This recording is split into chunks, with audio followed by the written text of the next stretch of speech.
Well, welcome again to our podcast, Survivor's Guide to Families. I'm Jonathan. This is my wife, Lanita.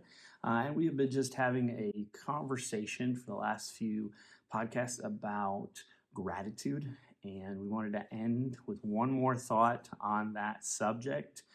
We kind of hit some key things in the last few episodes just to kind of highlight those. We wanted to elevate optimism. We want our optimism to drive us. And I believe if you're more grateful, you will be more optimistic in life. And so we think that will lead to better well-being with gratitude. And we talked about gratitude journaling and all of that.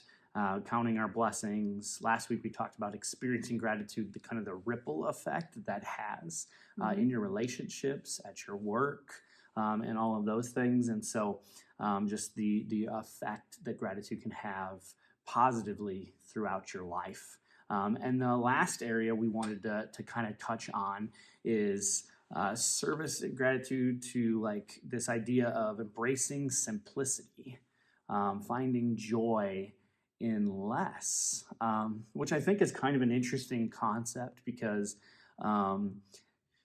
gratitude, finding less, usually we look at I'm grateful because of all the blessings and the things that I have and the things I'm receiving and the relationships I have.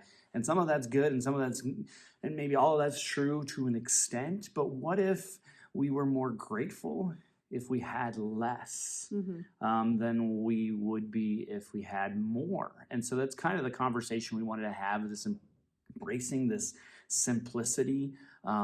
It's kind of a movement right now. There's a lot of people that are moving in that direction because we're finding that having more doesn't lead to peace. It can be exhausting, right?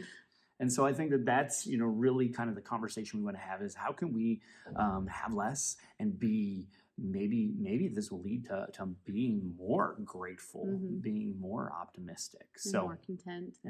And I know, like you said, it's kind of a movement right now, but I know for me personally, just thinking about it, like I've been to Africa twice and I've been to villages where they didn't have much, right? They had their homes and they didn't have much. I know we passed out stickers to the kids to give them, and we were there for several weeks. And even after several weeks, those stickers were in great shape because the kids prized them because they didn't have much and they were so grateful for what they were given. If I were to pass out a sticker to a kid here, it's a different experience and it's a sticker and we move on. And I think that there is something to be taught about being grateful with what we have. And I think that, like we said, there's a movement going on of over-consumerism and everything. I mean, we were talking earlier about, I think Amazon, I think all of the online shipping has made it really easy to purchase things I don't actually need. Yeah. And you kind of get that instant gratification of buying something without having to leave your living room and it coming to your house. Everybody loves when things come to their house. And I think it gives you that. And we just buy and buy and buy to keep getting that gratification. Always, and this is something we're working on too. We're not speaking from expertness at this point. It's, it's always the joke. I'm like, there's 4 packages out at the curb, and I go, well, what are they? Because I didn't order anything, and she's like, I don't know. Well, how do you not know? Like, if I order something, I know that it's like, oh, that's probably my, he always jokes X, Y, and Z. The UPS guy knows my name. Well, they know when we move to somewhere, and they know when we move away, because there's a definitely. But I think the problem is I'm not the only person. I think that anybody could agree that to a degree, we've all we purchase. And I think the thing as a mom and having 5 kids is when you're doing that times 5, that all of a sudden you have so much stuff that it does, even for our own kids, when I'm like, you need to clean your room. They don't even have spaces to put stuff sometimes. And I think that has been definitely over the last year, me going in and being like, guys, what do you not play with? Like, it's time to be done with this. It's time to not hold on to stuff. If you're not playing with it, we need to stop. And I've had to, as a mom that one of my love languages is gifting, I've had to kind of look back and go, do they really need that? Because I want to get something for them. I want to do that, but is it really beneficial for them? And having to look back and say, it makes it harder to take care of your home the more stuff you have. And yeah, and this isn't super hard for me because I am a minimalist at heart. I mean, if you come to my office, if you come look at my nightstand versus my wife's nightstand, it looks like she's playing Tetris half the time because I'm like, how do you stack so much on there? Every month it gets better and then it gets worse again. Exactly. And versus like I have my phone and my watch, and that is all that's on my nightstand. Maybe my cup for water, but like we're definitely opposites. Like to me, minimalism, like I like it. Like so, I don't like cluttered decorations. I don't like clutter and stuff. Like I'm not sentimental, so like get rid of it. And so for me, this is not a massive issue. But if you're a minimalist and getting married to a non-minimalist is a challenge. It can be your nightmare. Having kids, gotten to the point joke, where I'm like, oh, I want to buy this, like a decoration for the house, and he'll say, where are you putting it? Yeah, and I'm like, I don't know, and he's like, I don't care if you buy it, if you know where you're putting it. Right. And at first it really annoyed me, but now I do. When I go shopping and I see something I like, my first thought is, where's this gonna go? Because just because it's cute and I'm buying it, if I can't actually display it in a good way, then it's just clutter. It's just there.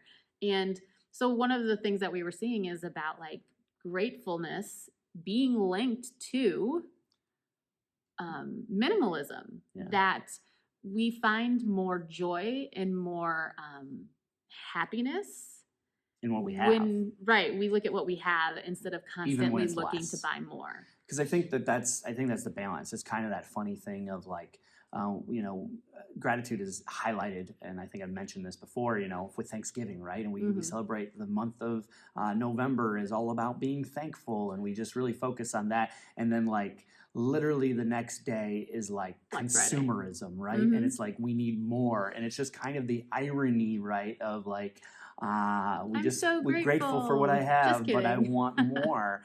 But yeah, that's the kind of lifestyle we live in, is this consumerism. Even influencers and people, like they're always selling us something and be like, oh, I need that kitchen gadget, right? And I need that thing, and it is that it's kind of leading us into this path. And it's so interesting. I came across this study, and they're talking about how actually secondhand stores are becoming a massive thing. And I think there's two reasons for that. People are wanting to repurpose new things, right?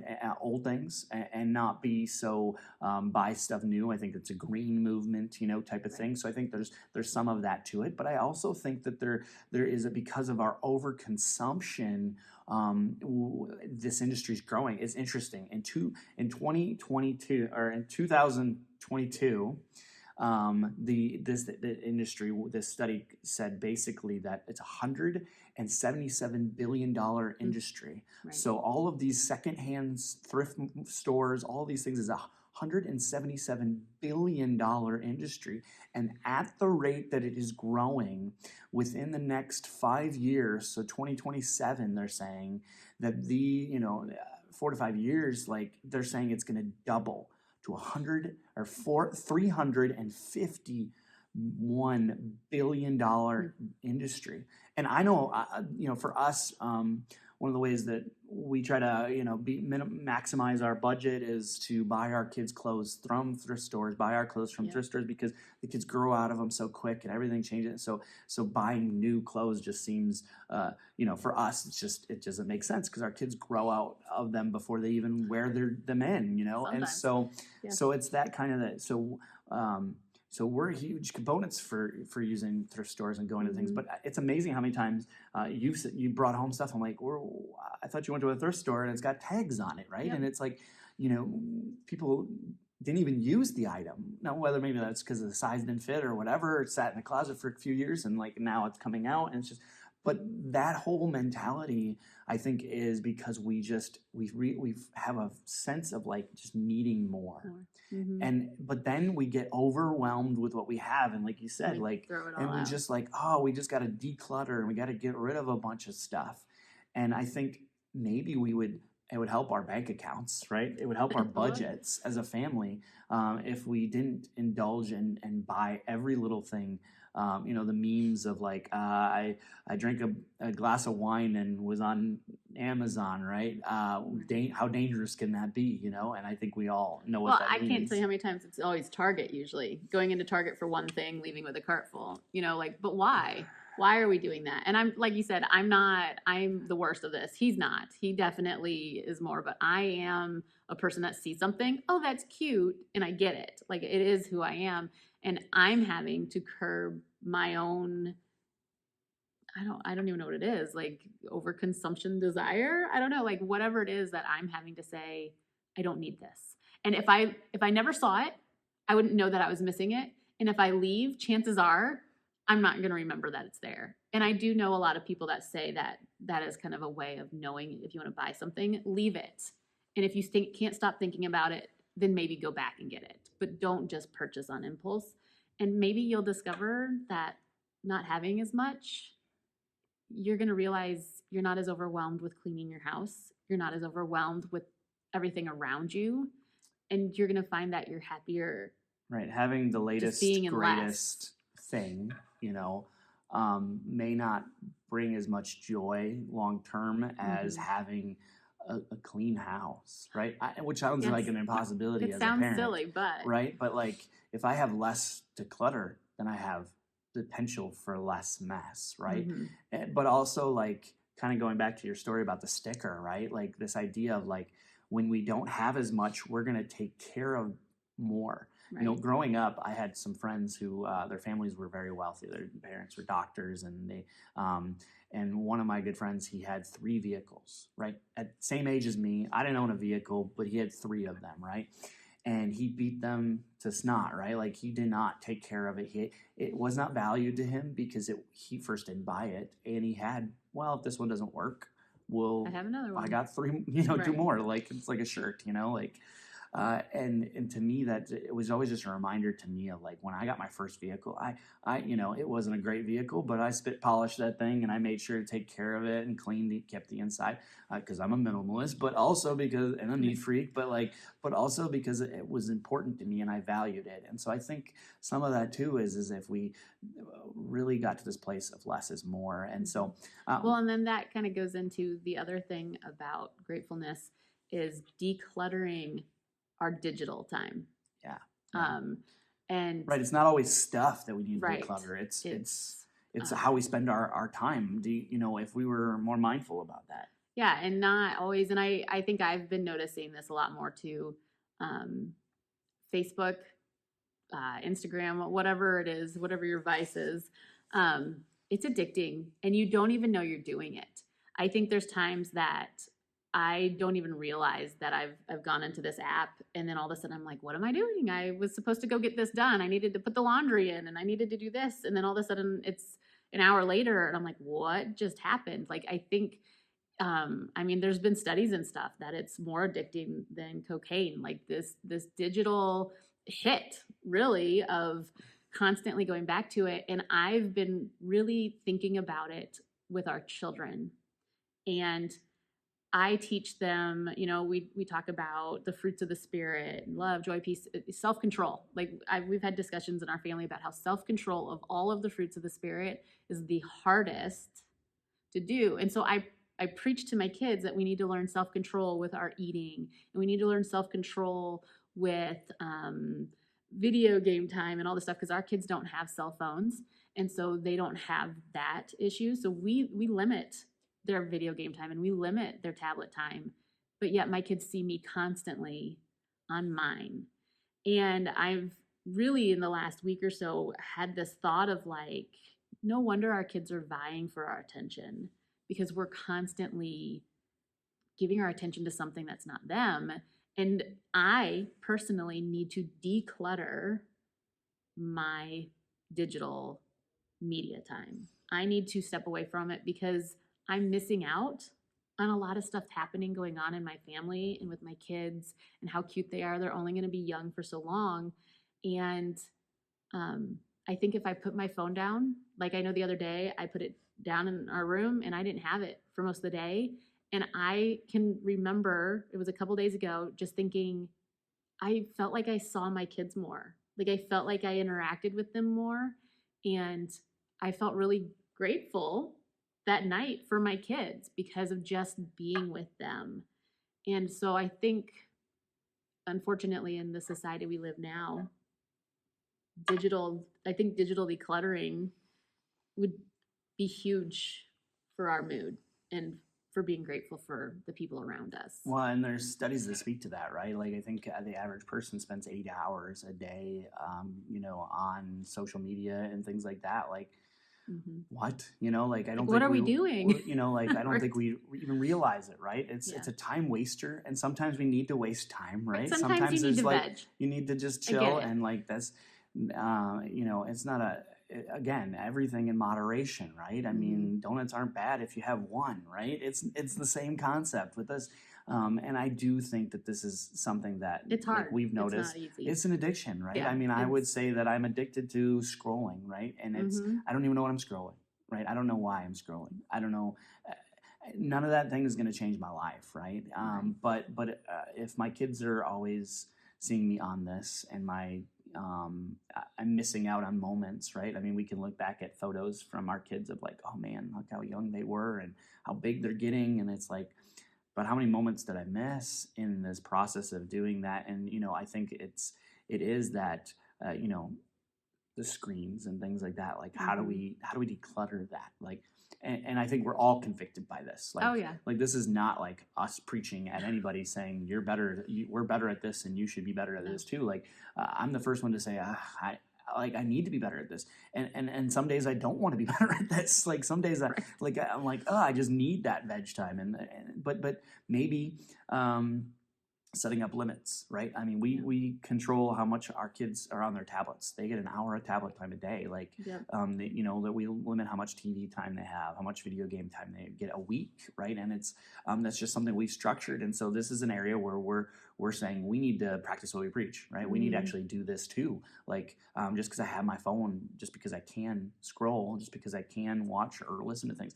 I've even tried to be intentional too of saying, you know what, I have a Bible app, but I'd rather my kids are going to look at me and say, well, you're on your phone, and maybe I'm listening to a book, or I'm reading a book, or I'm reading my Bible, and those are all positive things, but my kids don't see that. So maybe pulling out my actual Bible and actually reading it, or my devotional book, or an actual book, or things like that.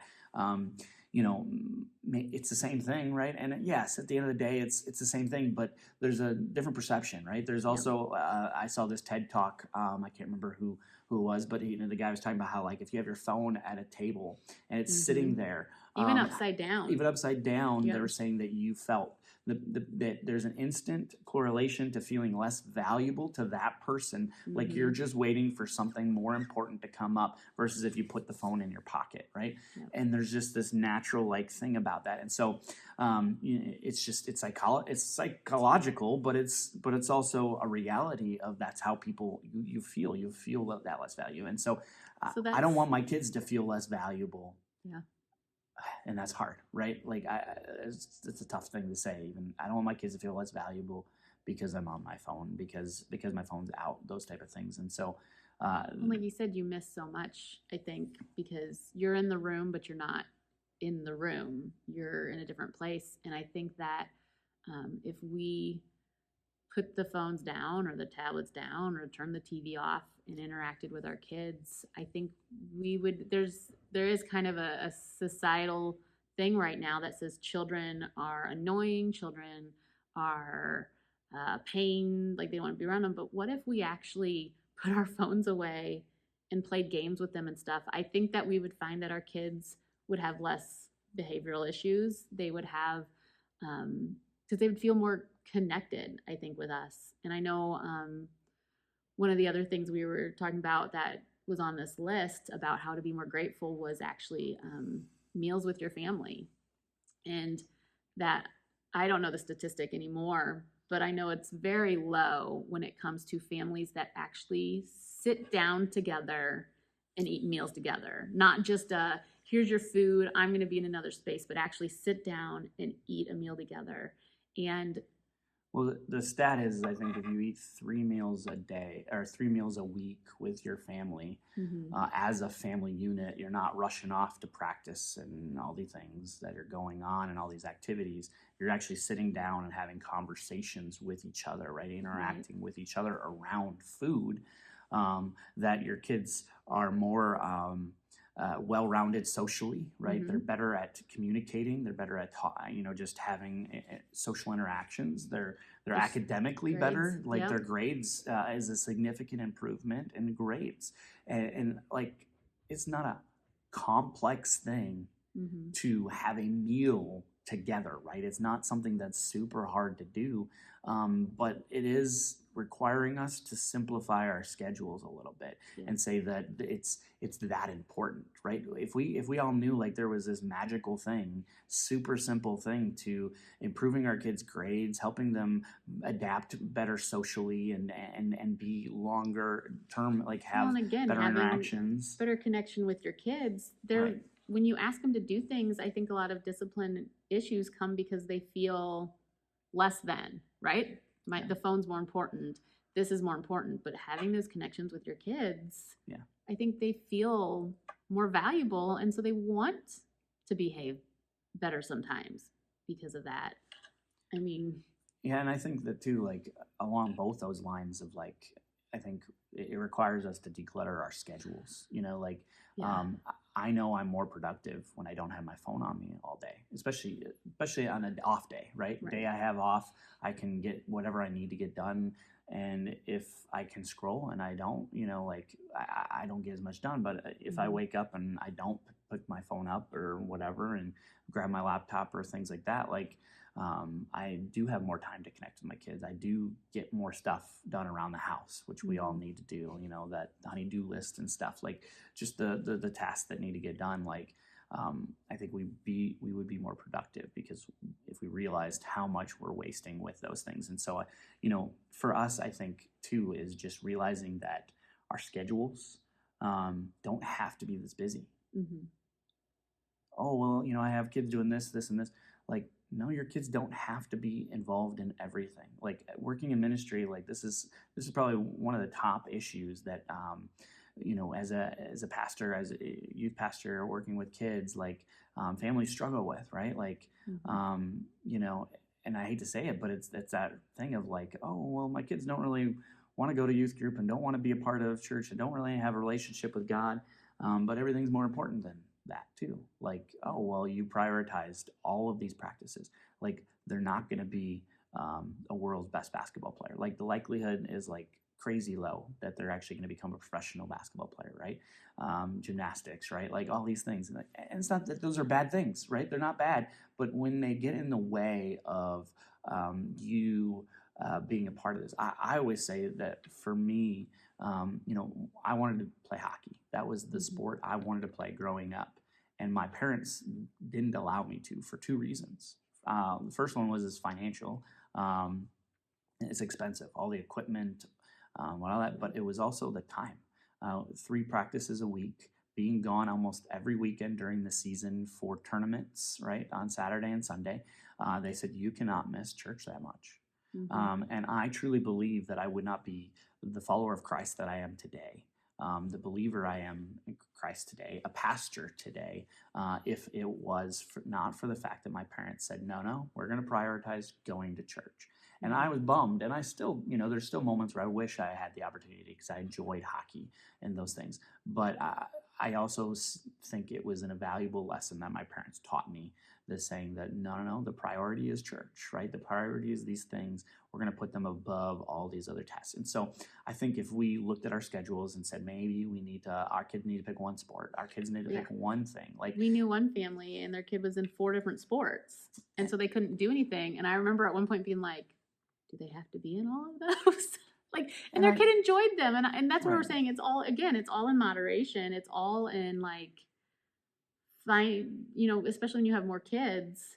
But I do think that there has to, if you want your children to grow up to love church and to love God, and I'm not saying this is the only thing, that's not, but I do think you have to teach them that it should be a priority. Yeah, and I think that it goes with everything, right? Like even just this, like we talked about, simple getting having meals together, like teaching that family is a priority, right? Like that game night's a priority. Like we picked certain nights of the week, like every Friday night is our family night, and so whether we have pizza, we make pizza and watch a movie, or we play board games, but we have scheduled it in. And are there times where we can't do it and we have to miss? Yeah, absolutely, because but it's life the happens. night our kids look forward to every week. But they're like, oh, how many days till Friday, right? And so I think just establishing those things, put it on the schedule, put it on the calendar, and try to stick to it. Yes, are you gonna have to reschedule and do those things? Yeah, because life happens. But it's making those moments a priority, and it requires us to simplify our schedules. And so I think those are all important things. Kind of the other thing we wanted to highlight too was just I think gift giving, especially like holidays and things like that. Like how do you simplify that? Like sometimes you just feel like, oh, we just got to get them a bunch of little things and all these things and buy these gifts, and gift giving can be a hard thing because it's like, oh, well, do we need more stuff?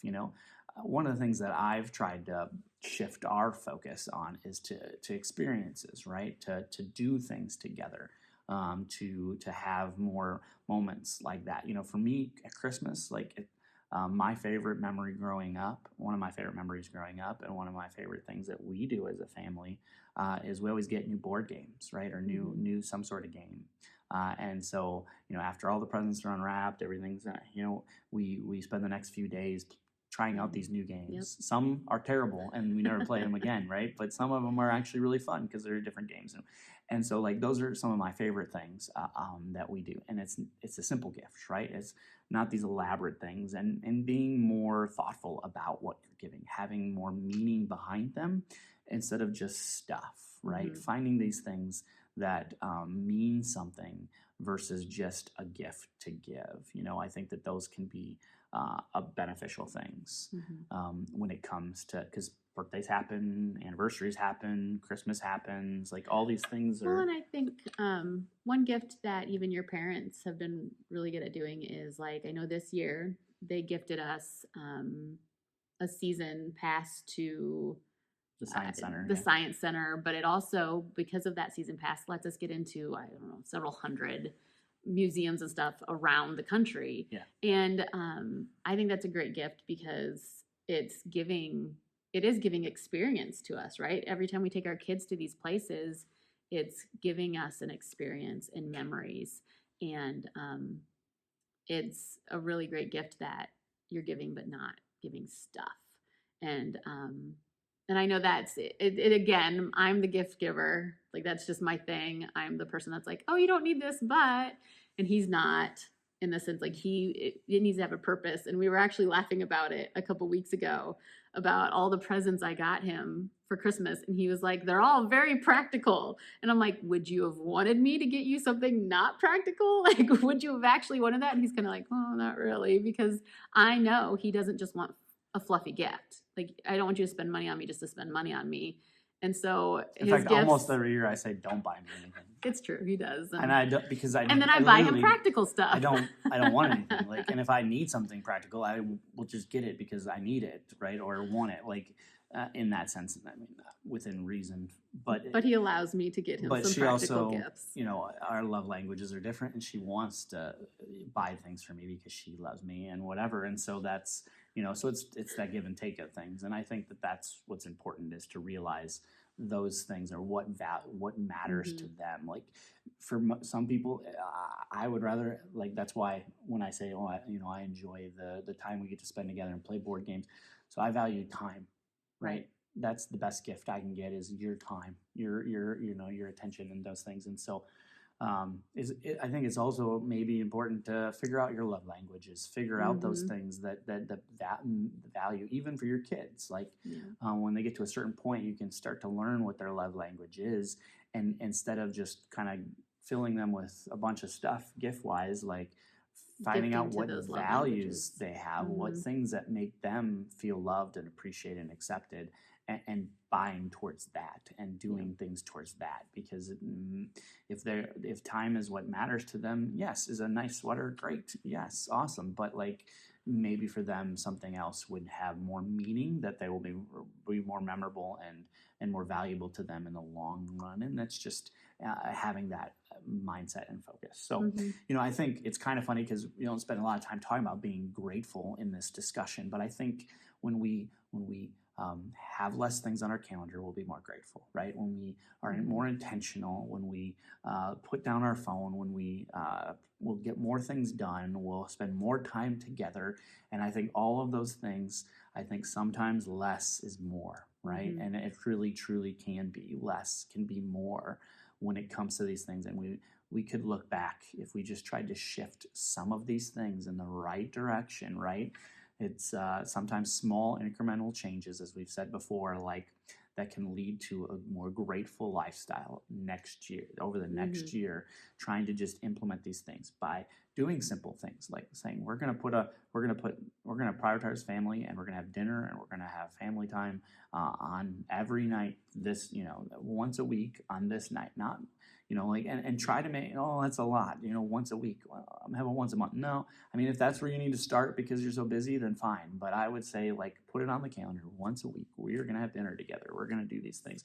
We're going to simplify our schedule. We're going to realize that maybe some things need to come off. They're not that important in the grand scheme of things. They're not that valuable and important. And so, and maybe if we simplified, we would be more grateful. And maybe gratitude turns what we have into enough. And maybe that's the thought we leave with today, is just that thought of like, maybe we need to realize that we have enough. Yeah.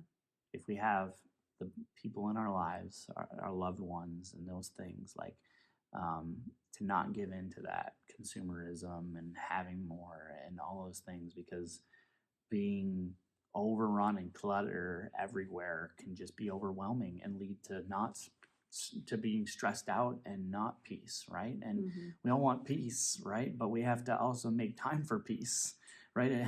Almost schedule it into our schedules, right? Because I'll be like, I gotta have peace at this moment, but like in all reality, like we've scheduled peace so far from actually happening in our schedules and in our time and how we spend our time and what we're valuing, regardless of whether we intentionally value it or unintentionally value things. That's the hard part, right? It's not even just what we're intentionally valuing. It's the stuff we're unintentionally valuing that we don't even realize it, and then we would be like, why am I evaluating this? If I were to look back at it, but understanding that we need to shift some of those things and turn towards maybe less is more and being grateful for what we have. So any last thoughts before we? I mean, the only thing I was just thinking is that, we stated it before, but this is something that we're working on. Yeah. This isn't meant to be a guilt trip, because we're guilty of it too.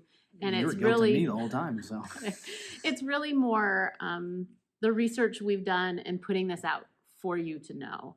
Because I think sometimes we can't make changes unless we understand things and know. And you might listen to this and think, oh, wow, yeah, maybe we need to do this. Or you might listen to it and think, whatever, they can do what they want. Yeah. But this is as much for us as it is to just give knowledge and understanding about this area, and trying to declutter more areas of our lives, every area of our life, so that we can be grateful for the things we do have. So well, and that's really the point of these last three podcasts. Just this discussion was the gratitude effect.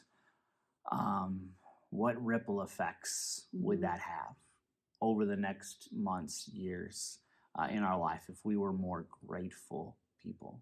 And maybe that's because we're more optimistic, have a better well-being. Maybe it's because we have just looked at things from the perspective of like the ripple effect and how we interact with each other, being more grateful for each other. And Or maybe that's because we've taken a step back and realized maybe less is more, that I'm grateful because of what I have, not because of what I could have, but what I actually have. And so those are just our thoughts and some encouragement. I'd love to hear your thoughts and what you have to say or think about this topic of gratitude, right? And just the importance of that. So just thank you for joining us for this discussion on gratitude, and we will catch you in the next episode.